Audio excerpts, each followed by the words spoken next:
Presented by McDonald's of Glasgow, it's time for the Brown Sports Bag. From the heart of the Barrens, a weekly local sports machine. Alongside John Butler, here's your host, James Brown. Well, John, we're back again this week, and we're going to cover a lot of stuff over the next hour. I've kind of framed these talking points, these segments we have to kind of build to what I like to think of as a crescendo at the end, because I think everything we talk about will inform the conversation we're going to have in the end. So we're going to start out talking about the high school golf season as it is so far. As we mentioned, and we'll mention every week, it's kind of like a broken record, but it is the only fall sport that's playing on its regular schedule because they had established protocols and they followed those protocols that were carried over from the junior tour in Kentucky and that kind of thing. And it seems, and I guess the PGA, that kind of stuff. And it seems to be working out pretty well. So they've managed to play their tournaments. I think there are a couple of teams that have had players who have maybe not themselves tested positive, but have been in vicinity of people who have tested positive for COVID-19. And they've had to sit out, do that kind of thing, follow the protocols, but they kept on playing. And it does not seem like we've had a widespread outbreak across any of these teams or these schools that are playing golf, as far as I can tell or know by the reports statewide. So that kind of frames the fall sports side of things. So they're playing on Thursday, and we'll get to this at the end. The KHSAA is going to meet again. That's Thursday, August 20th, to make sure that we're still on track for the other fall sports, because practices for the other fall sports is supposed to begin a week from today. And so we got our fingers crossed that things are going in the right direction for us. And then the other two things we're going to talk about in segment 2, we're going to talk about the NBA. The playoffs for them started today. I guess technically they started Saturday with the play-in game. That's right. And then Major League Baseball, as a contrast between two sports that have done this differently but have still figured out a way to play. And then in segment 3, we're going to talk about some of the things that happened between Monday when we were on the air and today, as far as like different conferences making changes to their fall schedules, canceling them outright, some universities deciding not to play fall schedules, and those have impacts. So we'll get to that in segment 3, and we'll finish up with a more detailed discussion about the Thursday meeting for the KHSAA. So we'll start off on the high school sports front. On the good news side of things in life, the Glasgow Lady Scotties played real well Saturday to Saturday. So they shot .315, I think it was, or .318 at the Barron County Invitational last Saturday at the Barron River State Park, which was their best round. They won that, and then and Abby Lee won that event as well. She shot a 74, and then they came back this past Saturday and they won at Pulaski County. And Abby Lee shot a 1 under 70. That's our best round so far this year. And she won that as an individual. And the Lady Scotties shot .315 and won that tournament. One thing to note, South Warren did play at Barron County's Invitational. They did not play Saturday in Pulaski County. They had played Friday at Taylor County, which Barron played in that tournament as well. That was a rescheduled tournament. And South Warren won that. And I think Faith Martin maybe shot a 69 at the Taylor County Invitational, South Warren's lead golfer. So we see some early results that are shaping up for a pretty interesting run here as we get closer to the state tournament and the regional tournament that'll be coming up at the end of September. So it's shaping up to be a pretty interesting girls' third region this year. Meanwhile, Barron County, Bree Russell played their last two tournaments. She played Friday and she played Saturday. Barron finished 5th at Taylor County, and I think they finished tied for 3rd at Pulaski County. And Bree's generally the lead golfer for Barron County, and she played getting back on the course with her team.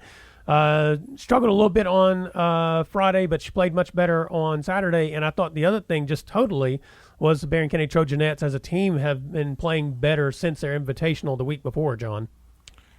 Yeah, it seems like scores have gotten better. And the one good thing about the golf season so far is they've had really good weather. Oh, yeah. I mean, the Taylor County one was canceled. That was on one Saturday. But other than that, the weather has been perfect. I mean, it's very little rain, especially when they're playing, and it has not been overly hot and humid. I mean, it's kind of been comfortable. So, the girls and guys right now have been fortunate in terms of running into weather that's not a lot of times this time of year it's about 98, and they haven't had that, and that's good. And clearly right now, Abby Lee is playing fantastic for Glasgow. Yeah, she's playing well, and they've been for your team to win an event, especially for your team to shoot .315, which is a solid score for the girls golf team. Your other players have to play well as well, and Nina McMurtry has played well. She came in off her summer tour with a hot hand, and she's been shooting in the high 70s pretty much in, I think, every tournament she's been in. Allie McCoy has played well, and have gotten some good rounds out of Bailey Birdsell and Grayson Flatt as members of the team to round out that team score. And I think that's kind of I think of it this way, and I don't know if it's universally true, but if you have a player like Abby Lee on your team and she's expected to be one of the better golfers in the region, I imagine her teammates want to play better because they feel like maybe this is an opportunity for themselves as a team to win a region and qualify for state, which is something they missed out on last year. Yeah, golf is it's a little different with high school and college golf more so than any other thing. It's golf's an individual sport, right? But it's also played in a team competition in high school and college, and what it takes normally to win in high school golf is that it's not that you have somebody who's shooting 68 or 70.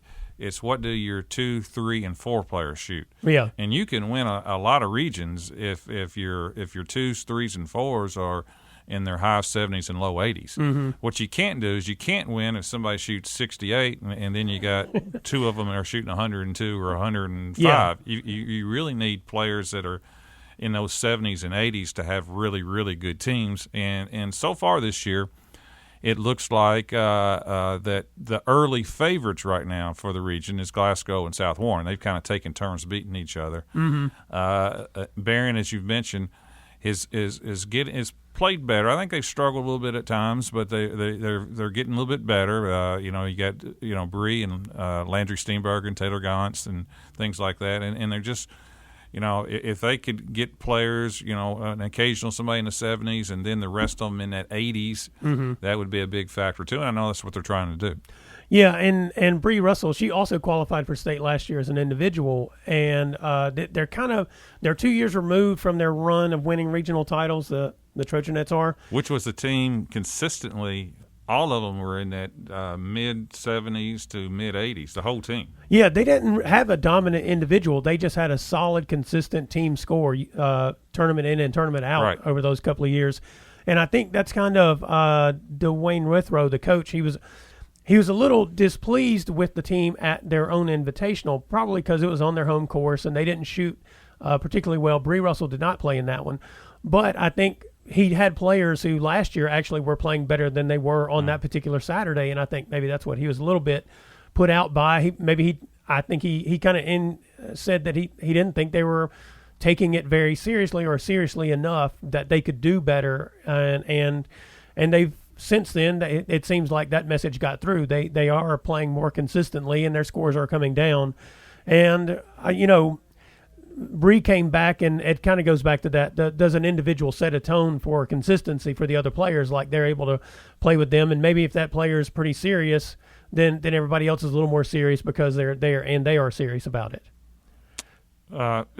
It's possible, and it's there's just so many factors when it comes to these individual sports like golf, and the one thing that's consistent in any sport is confidence too. Yeah, that's right. And who knows, that may give others confidence, or it just may just be it takes sometimes players longer to round into shape, just get used to the team competition. Yeah. Meanwhile, the boys also have been playing. They did not play in as many tournaments the last couple of weeks. They've been playing some individual. They've been playing dual matches, not individual matches. Dual matches. I think Barron played Allen a couple of times last week. Glasgow. I think Barron did Barron play in the Bowling Green tournament or the one that was at the airport? That was the week before. Yeah. Okay. Yes, they did at Crosswinds. Crosswinds. Yeah. Yep. That was that. They referred to it as a Region 3 preview. Right. And okay. I think Barron and Glasgow both played in it. I don't remember what the results were specifically from that for the two teams. But the boys have kind of broken down into playing more of the matches that you'll see on a Tuesday or Thursday or a Monday. Barron is playing, I think, at Metcalf today over, what is that, Hidden Hills or whatever that is? Summer Shade, yeah. And then Glasgow and Barron play each other tomorrow. Okay. And so that'll be they're playing each other tomorrow. I think it'll tee off about 4 o'clock out at the lake. And usually what happens with those matches that's kind of cool is it's not just the primary players. It's an opportunity for the younger players to get out there and play some competition as well. So they'll be playing out there at Barron River Lake tomorrow. And, I would say right now Barron's got a young boys team. Glasgow has a couple of older players, but they're predominantly a pretty young team overall as well at the moment. So they're looking to improve as we go along here. As an aside, that's not on this sheet here, Saturday I went to the Epsanity skills clinic that was over at the Hero Center, and it's a wide range of the one Michaela Epps. Yeah, that she had. Kyvan Gooden Rogers was over there as well. Former teammate. Yep. And the interesting thing about it, in the high school range, there were some of the older players from the area, some of the better players from the area, like Meadow Tisdale. Ainsley Adwell was over there. The Bailey kid from Hart County, and just several really good girls high school players. And going back to the idea that some people are just more intense than others and take things more seriously, Meadow Tisdale, who will be a sophomore in high school, is a terrifying high school basketball player at the moment because she was in that camp. She wasn't yelling and screaming at people, but she played with intensity at that camp that you usually just don't see in those kinds of things. You gotta like it. Yeah, I do too. Like it, yeah. And it just made me think about that in that moment when I was watching her play. I was like, what makes her so good at the moment and so much potential to be the best player in this region this coming year and the next couple of years after that is that intensity right there in this skills clinic. Plus the anger and disappointment of not playing in the state tournament last year. Yeah. She may have been taking it out on some folks. I mean, that should be a motivator. Yeah. For this, I'm talking about the upcoming season. Oh yeah. But the other thing I thought about was they had these protocols in place. People had when they rotated stations, they had to wash their hands, and they had all these different things they had them doing. The instructors were masked up. The parents who came in, predominantly speaking, had on their masks and that kind of stuff. And I was just as I was watching that part of it, I was thinking, we can do these things. We just have to want to. We just have to want to be able to figure out a way to do them. And so part of that related to the golf. And there's always a couple that don't. There's always a couple. Yeah, and you're not going to get 100%. No, you're not. But related to the golf, following the guidelines and when it comes to the golf, and what I saw Saturday was an effort by many people to try to, fulfill the requests, because that's outside of the mask mandate. Many of these things have been requests to do these things. Efforts to fulfill these requests so that we can, when we come to the 20th on Thursday, hopefully the KHSAA has some good news that it can present to us because we follow these requests. I hope so. Anyway, we're going to move on to segment 2 here, right after this commercial break, and we're going to talk about how it's going for the NBA, MLB, and NHL, as a matter of fact. It's the Brown Sports Bag, brought to you by McDonald's of Glasgow. We'll be right back. Presented by McDonald's of Glasgow, it's back to the studio with James and John, the Brown Sports Bag. Well, John, the NBA playoffs, the official playoffs, I guess, where you have, best of 7 started today. And it got off with a bang because we had an overtime game between the Nuggets and the Utah Jazz. 135-125, the Nuggets won the game. Donovan Mitchell scored 57 for the Jazz, which I think is the third highest playoff single game performance. Yeah, and Jamal Murray from Kentucky had 36 for Denver. Yeah. So the Louisville player and the Kentucky player had good games. Had very good games. And but this comes off of Saturday night, and I mean, if you're a fan of, grinded out defense and that kind of stuff, we're not really seeing that. No. But I do think it has a lot to do with the way that the rules are that allow the screeners to get away with certain things. And some of the guards are such good ball handlers and shooters now that you can't defend them if you can't put your hand on them. They're just going to beat you off the dribble, or they're going to step back behind that screen and hit a shot. And that's kind of what we saw both Saturday night and I think in this game today was a lot of that kind of thing. I don't think it's people not playing defense as much as it is the way you have to play defense is not effective. Probably. I mean, it's offensively, it has the bubble has produced some amazing performances. Yeah, it has. The players are extremely skilled, and I do agree with you that the rules make it very hard on defensive players. Mm-hmm. I'm not sold, though, that defense has been a real premium. Now, I don't know if people are fresh because there's no travel. Yeah. I don't know if that has had a factor in it. I think it could. They're not traveling around and things like that, so everything's there for them, and so they just, basically walk over and play. So, but the scoring has been incredible. I mean, tremendous shooting and very high-scoring games and so forth. And so the basketball has been really good to watch. Yeah. Now the ratings haven't been great. That may be due to some other reasons, but the basketball itself, I mean, it's pretty neat to watch. Well, and I think part of the thing, like when I watch the games, part of the thing that strikes me is the camera angles and just the setup gives it kind of a video game-ish feel. Yeah. And I don't know how I feel about that part of it because there's not the camera angle varieties are not as much as what they usually are during a TV broadcast during the season. True. And that's got to have some impact because you're not getting the side shots and the cutaways and all that kind of stuff. If you enjoy just watching the action, it's great, which I do. So I love it in that sense. But if you enjoy watching the spectacle of the TV show, you're not really getting that. So I just don't. Sometimes I think the measurements of these things are affected by many factors, and people like to pick out one or two that they don't like. The one thing that's pretty much a fact is the bubble has worked. Yes. No cases at all. Yep. Once they got locked in the bubble, they've had 0 cases. Yep. So it is that part has, and it, in a weird way, offensively teams may be better too because there's no distractions for them. Yeah. I mean, they're not dealing with anything else. So I mean, their mind is kind of free. They're just playing, and there's no home court advantage. Yeah.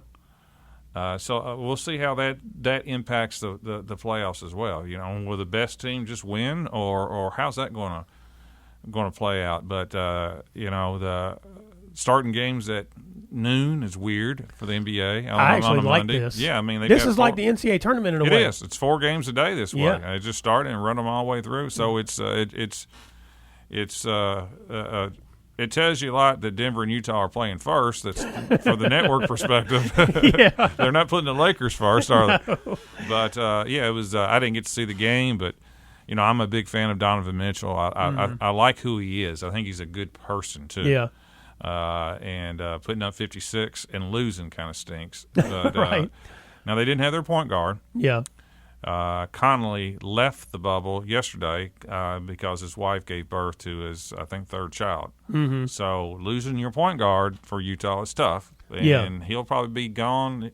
They don't know how long he'll be gone because it's not like you can just fly and come right back in. Yeah. There's a protocol to sitting out too. So that he may not play again if Utah does not advance. That's correct. That possibility is there. Possible. If they don't get it to 7 games or 6 games, there's a good chance he doesn't play this playoffs. That's correct. Another thing too, if you're a fan of guards, this is great too because, I mean, we saw Damian Lillard. He did not particularly play well on Saturday.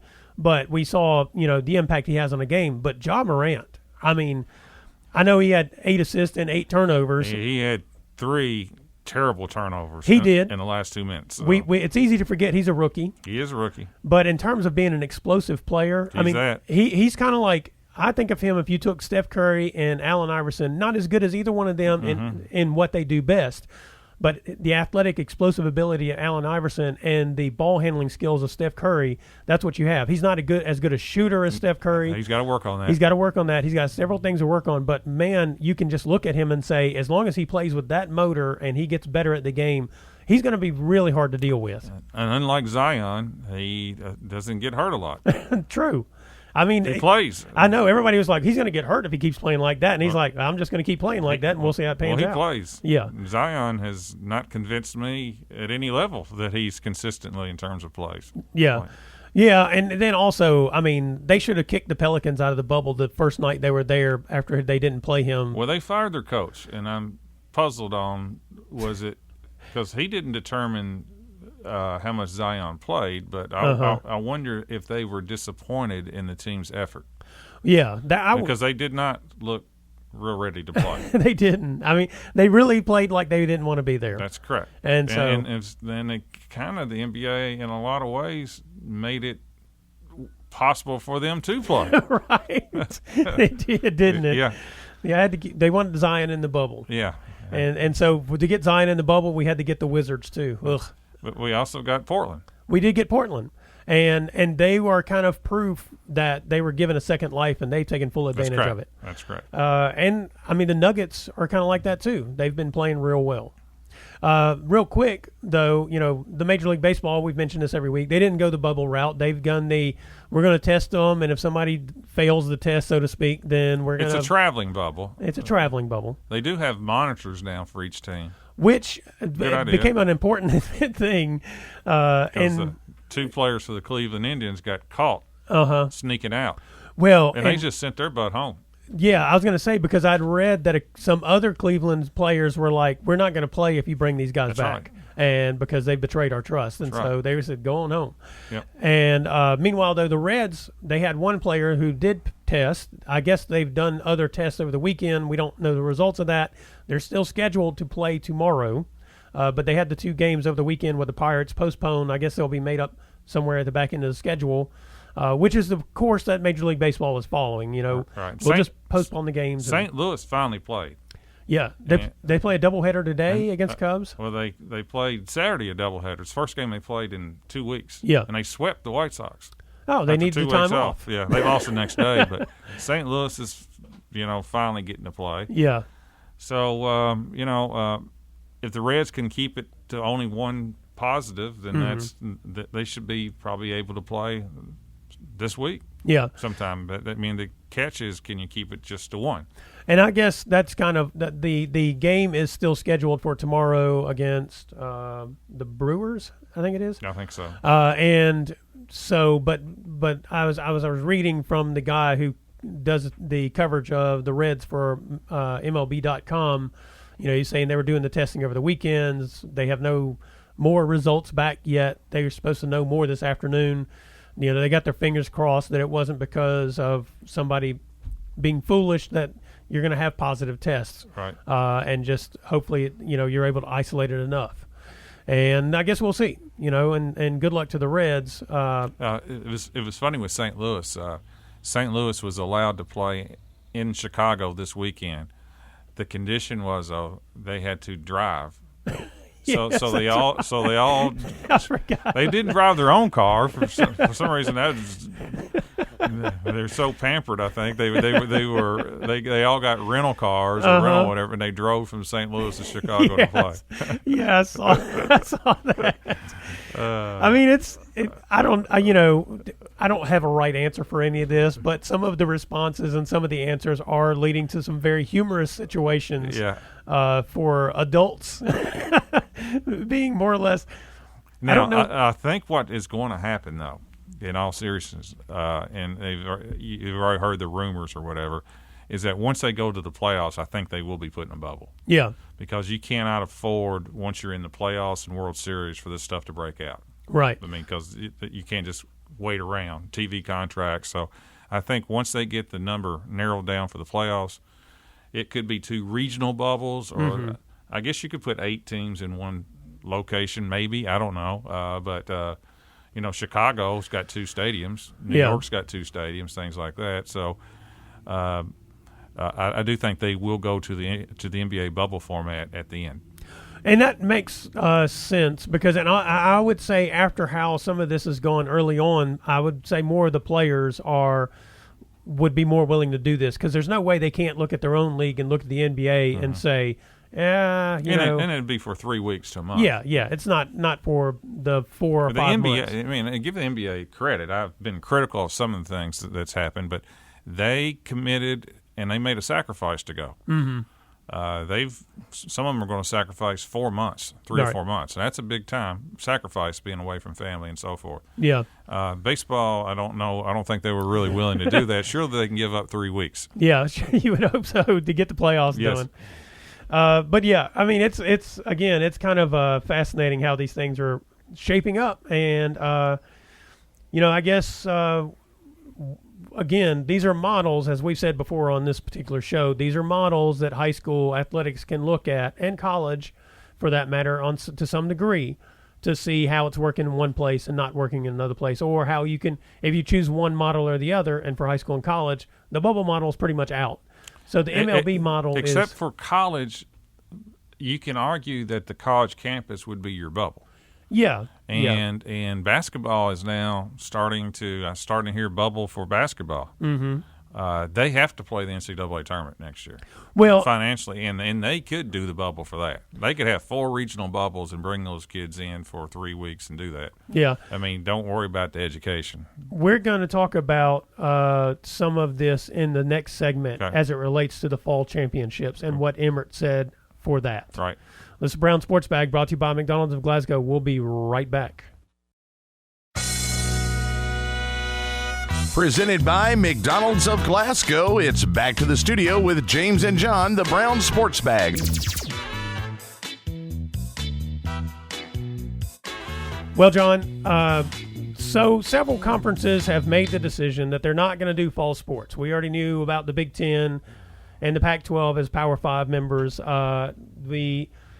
There were others, the MAC, the Midwestern Conference, not Midwestern, the Western Conference out there that includes Nevada and those schools.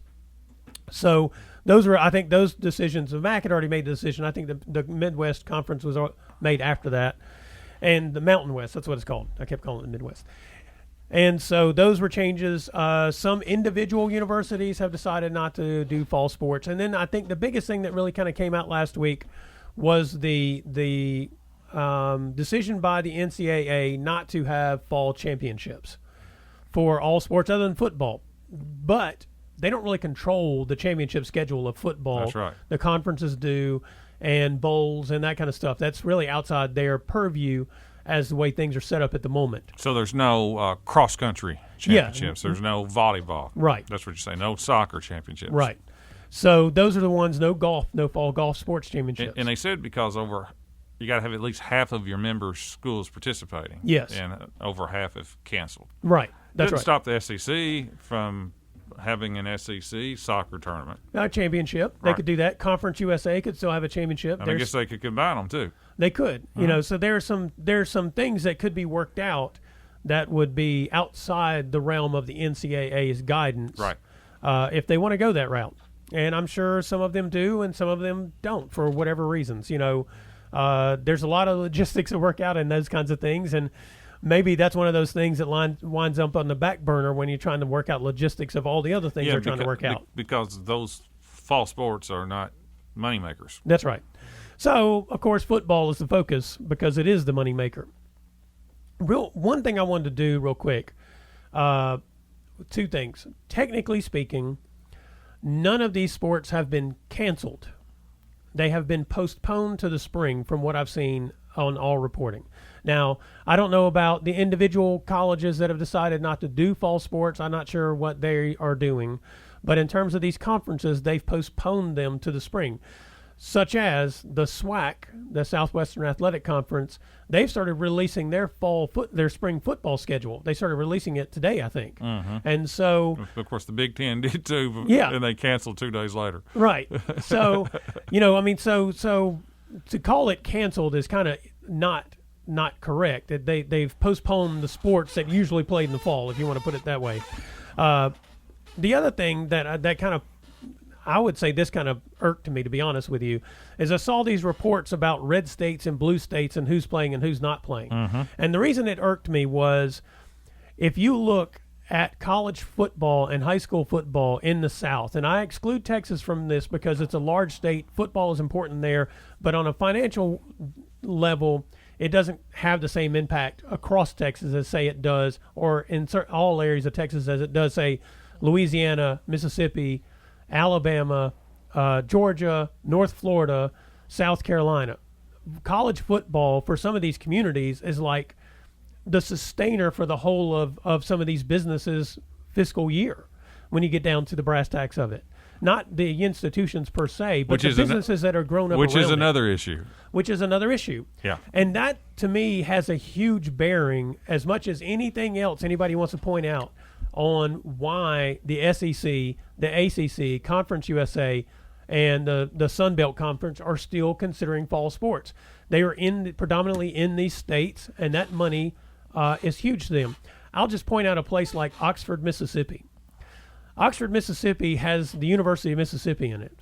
Outside of the University of Mississippi, it's a nice little town and all, but when that town is twice its size on any given Saturday, that they have a home game versus every other day of the week. Mm-hmm. That's a huge amount of money for Oxford, Mississippi.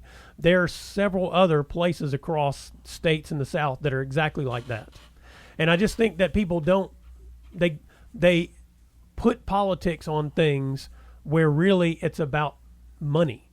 And those things very often go together, but they're not always going together. And sometimes decisions you're looking at, well, how many of these businesses will not survive if we don't try to do this? And I just think that's a huge factor that many people just, on a national level, on a wide level, don't really know about, don't think about, because they've not been to these places. They don't even know what the businesses are there. Well, economics should be a factor. It is, yeah. I mean, there's nothing wrong with saying, well, they're just doing it for the money. Well, money also funds scholarships. It funds businesses. It does. It's more to it than just saying it's because of the money. Yeah. There are, and I think one of the recurring themes that I've said on here, and I think you have said it as well, is there are consequences to playing, mm-hmm. and there's also consequences not to play. Right.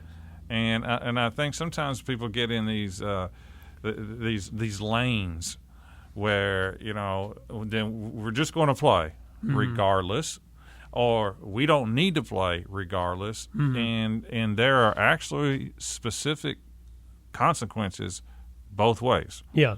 And I think people need to be understanding of that. There were a lot of cheerleaders there at one time for the Big Ten and the Pac-10 not to play. Mm-hmm. And all of a sudden, once they decided not to play, you have actually seen athletes and parents and a lot of other people starting to plead, hey, we really want to play. Mm-hmm. And if we need to sign a waiver, let us play. Right. And so it's amazing how all this is starting to play out. One of the interesting things about the waiver side of things is that I don't think the institutions should have put forth the idea that they were going to have all these student athletes show up and sign waivers, because that just feels like they're not really thinking about the student athletes in that moment. But if you put a waiver out there and say, and the parents and those student athletes come to it with their eyes wide open, that's a different discussion. If you if you sit down and you have the proper advice and you sign the waiver, that's great. Yep. I just felt like when they were kind of slipping it in there back in June, I felt like that was kind of the wrong way to go about it. Yeah, and I still think the more I've studied and so forth, if I was in charge, which I thank goodness I'm not, but I think I would be comfortable allowing the players to play if, A, we have all the protocols down that I'm comfortable with. Yep. This new saliva testing could be a huge game changer, which is cheap and you can get the results back within an hour or 30 minutes. That would be a game changer. Real quick before you go on to the next point, the thing that people may not get about that is if you do the testing and it takes 72 hours to get around and you don't know whether or not what the result is, either you're spending 72 hours quarantining a whole bunch of people because you didn't have, even though you didn't have to, or you've exposed a bunch of people you didn't need to. That's correct. That's why this testing changes. You could test the day of the game. Yeah, you can. This testing changes the dynamics. But I would be comfortable, as long as we have the protocols, to play on the condition that you got to give the kids an opt-in or opt-out with a guarantee if they opt out, they maintain their scholarship. Right. If you can do that and put it in the kids' hands, and I call them kids, they're adults, who are going to get good medical treatment and so forth, then I could see it be worth the price to play. Yeah. And that brings me to today, Tyson Helton. WKU started back their full fall practice today. All right. It had been delayed, I think, a couple of weeks, but they started back today. He had a interview that he did. You can look it up on YouTube, or I think you can go to WKUsports.com, probably find the link there. I will try to get a link up on the Score website here in a little while, that kind of thing. I listened to all 22 and whatever minutes of it. This is the thing about Tyson Helton that we've said about him in the past, what we think separates him. What he's telling and answering those questions of reporters in that call, those players he has are not hearing these things for the first time. You can tell that they had protocols in place, that they have a system in place for dealing with the things they had to deal with, that they've had honest conversations with his players. He admitted that they've had some who have opted out of playing this year. They are still being allowed to be a part of the program. They are, they've had some positive tests. They've followed the protocols to deal with that. They've not had any significant outbreaks or that kind of thing. And he said that he has been honest with his players. They are working like they're going to play. They are practicing like they're going to play. They plan to play. That's the mindset. But he's also being real with them and saying, things could change. Don't let that get you down. Don't let that affect you. You're here to do this, whether we play now or we play in the spring or whatever. I mean, I don't know that he specifically said the spring, but, no matter what the schedule is, that's what we're here for. Well, he's an impressive guy. Yes. I mean, we've said that over and over and over. But I think one of the hardest things right now, I would think as a coach, whether it's the high school or the college level, is the uncertainty. Yeah. Because nobody's certain that you're going to play in this state, and even if you're down in Alabama playing in the SEC, or in the ACC at Louisville, you have to believe that there are doubts in some of these players' mind. Are we going to be allowed to play? Yeah. Seeing what's happened to the Big Ten, seeing what's happened to some of these other conferences, and that's got to be unnerving. Well, and another thing that he pointed out, which I thought was critical, was that the message is you do everything you can to take care of what you can take control care of. What you can control. In this moment, no matter what happens, if you don't feel comfortable about whatever the circumstance is now, that we'll talk about that. Meaning he and his players, they've sat down and had conversations with everyone.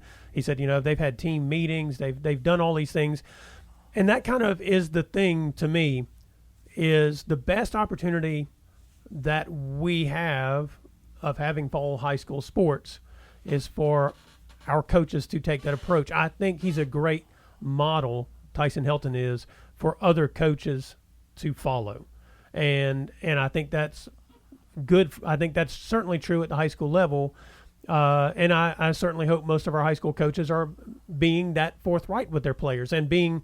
I don't just think of it as empathy, empathetic for the circumstance they're in, the uncertainty, the pull and pull from family, positive and negative about playing, all that stuff. It's the coach has an opportunity to provide a refuge for those players. Sports does. That's why I lean toward. I think it's overall it's the opportunity that we should go with. Yeah, and we go back to what we said about the golf early on. I mean, every sport is different because every sport is different. Contact levels and numbers on the team, and just generally speaking, ability to social distance and that kind of thing. But what I was hearing from Tyson Helton today is why going back to the economics of football in the South, and if Tyson Helton is the model that Conference USA, ACC, SEC coaches are following, we have a good opportunity. Right. And I do believe that's the reason those conferences are moving forward, is that I feel like we saw the Big Ten and the Pac-12 and some of these others just kind of go their own way without really, it seems, communicating with anyone else, without getting any input, and looking at this thing as a broader subject. But as we discussed before, there's no college football czar, so I guess we've seen these conferences do as they want for the last decade or so. Yeah. Anyway, and it makes you wonder how certain conferences rely on a certain doctor experts and others don't. Yeah. And that's a little weird. But I do think the saliva testing could be a huge breakthrough if it works. Yeah. And, I saw some people say, well, the Big Ten and the Pac-12 can't go back now. And I'm like, yeah, they can. Yeah, they can. I mean, they were already going to play a conference-only schedule. They can come back to the table and say, okay, this is working, and we know we can pull this off.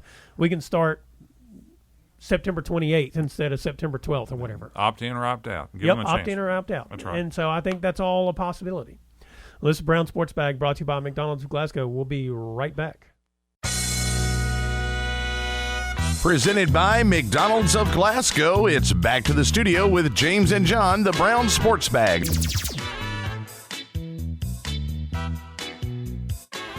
Well, John, as we mentioned at the top of the show, on Thursday, the Kentucky High School Athletics Association Board of Control will meet to discuss the plans that they have presently in place for fall sports. This will be a big one. This will be a big one.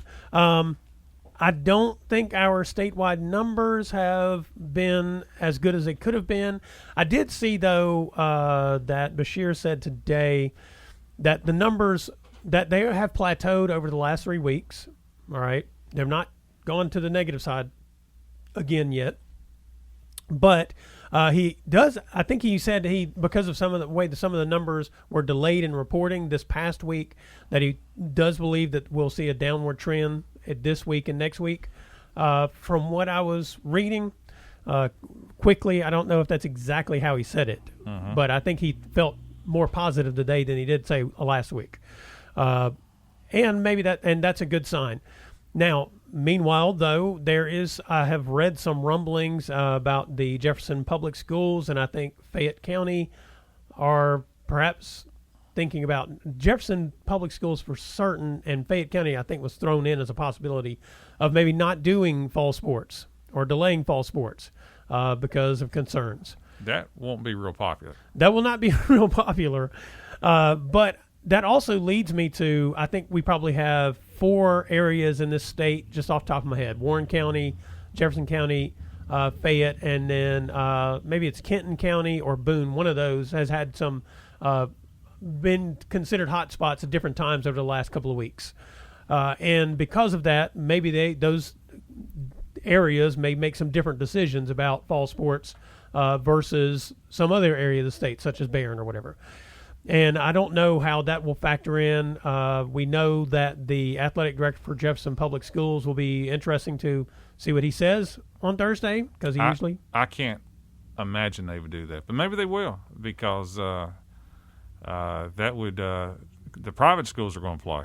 Yes, from what I've seen. And the private schools are going to play up in Kenton County too. Yes. For sure. Yes. And I don't know if that'd be a great look.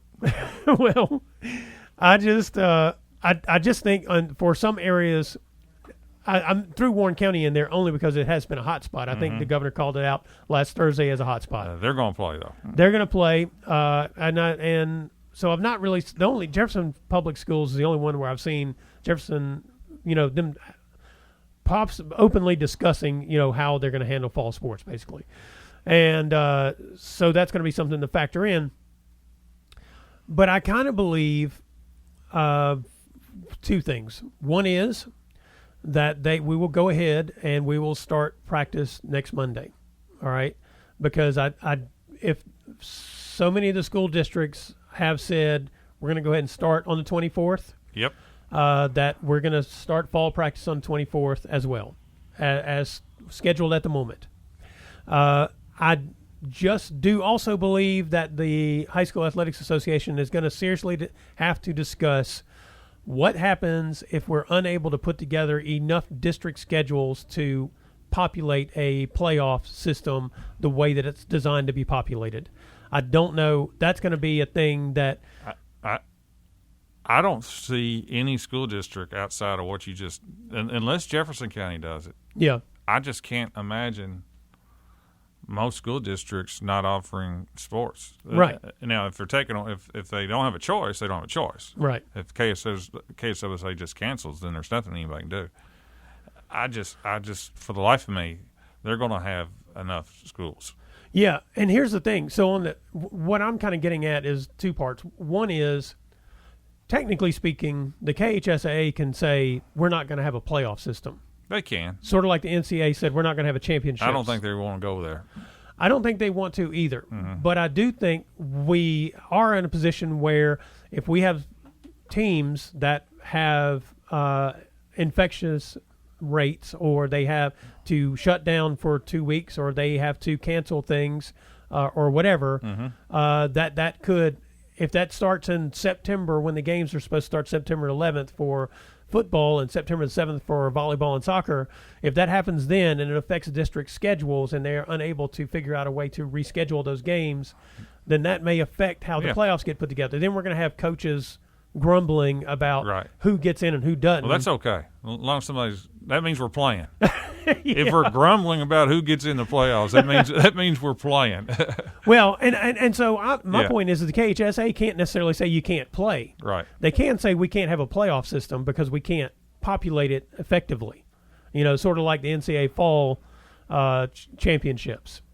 Now, what does that mean? Well, to me, that means that the school districts can then play sports. It's just that we're not going to have a playoff system. Now, that would be pretty extreme to me. Well, but I do think it's a possibility down the road. Yeah, one of the things that KHSAA supplies, though, is liability insurance. Yeah. For anybody that gets hurt.